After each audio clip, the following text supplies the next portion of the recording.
But just real quick before I get to my very important question, to follow up on Rick's point, you're definitely the one who's going to direct all three of these films. You're not going to farm out. I mean, they could fire me. I mean, it's possible. When does it give you success on July 2nd? And then yes.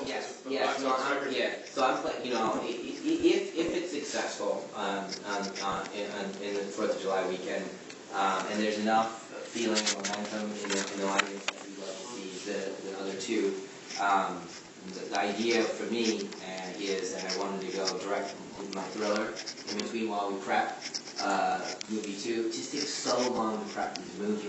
The design process, the location scouting, and you know how, like, for example, I keep going on tangents, so just grab me back, okay, I'll get lost.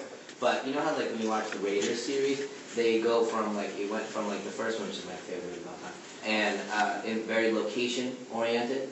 And then as the movies progress, it becomes more on stage.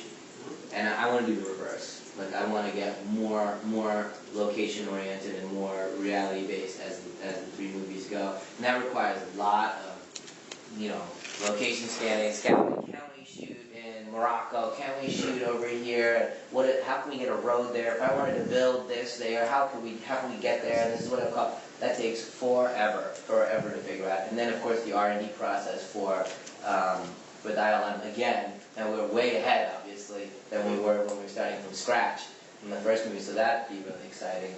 And I have a great team together now, so that's also really exciting. So you wouldn't be concerned about, you mentioned earlier about the cast members. Getting older? Yeah. Would you ever conceive of you being sent back and producer and farming out to a Irving Kershner, Richard Marquand type team? I mean, I suppose it's possible. You never can say no, but right now it's a no way. All right. But another thing is, my dream is, in the last movie, Noah is ripped.